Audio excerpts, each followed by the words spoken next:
In the movie The Terminator, Arnold Schwarzenegger is a cyborg assassin disguised as a human. When he comes upon what appears to be his assigned target, before he does anything, his cyborg computer kicks in. The computer assesses the situation, affirms his findings, guiding the appropriate action quickly and accurately, void of any emotions. Unfortunately for us, we don't have the luxury of a cyborg computer in our head, guaranteeing a proper response in emotionally charged circumstances.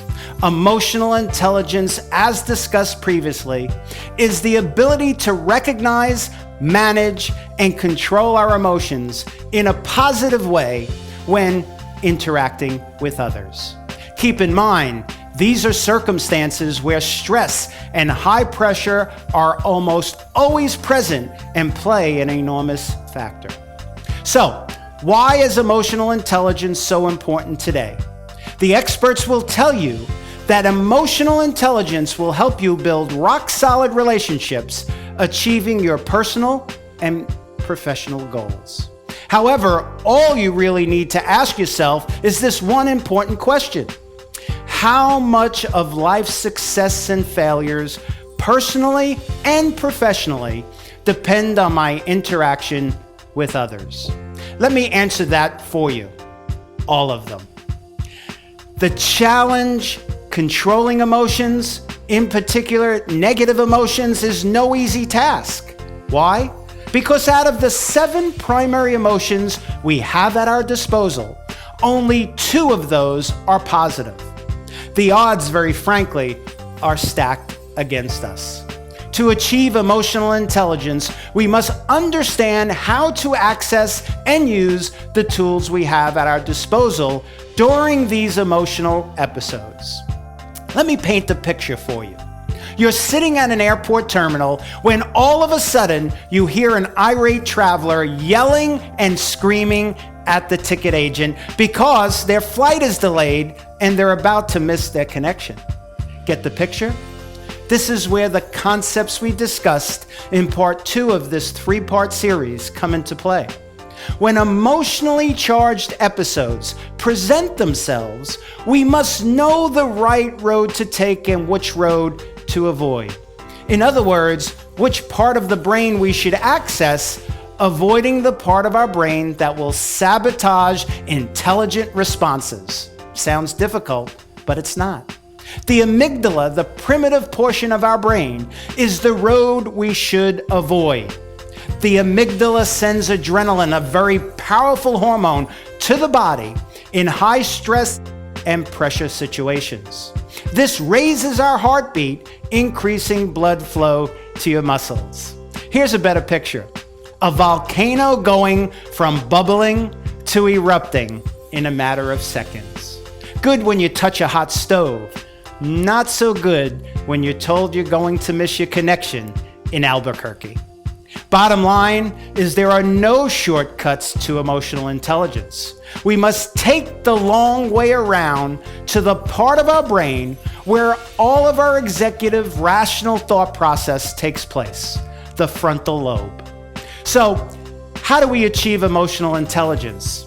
Like exercise and eating right, it's a full-time job. Here's an acronym that will help substantially. No accident that the word is break. When you're faced with emotionally charged episodes or on the horizon or confronted without warning, just break. Breathe. Experts now say that the meditation and breathing practice is essential when choosing proper brain function, leading to the regulation of emotion. Breathing slows everything down, allowing you to reflect, which is the R in our acronym, reflect. Or think about the situation and the outcome you would like to achieve. Thinking allows you to close the door to adrenaline flow and the impulse to react, allowing you to assess. Assess. Remember Arnold and his cyborg computer? It's like an independent observer jumps on your shoulder and begins to guide you through the process, telling you what you should do and what you shouldn't do. Without knowing it, your frontal lobe is taking over and intelligent, rational thought is formulating. The K in the acronym is for knowledge.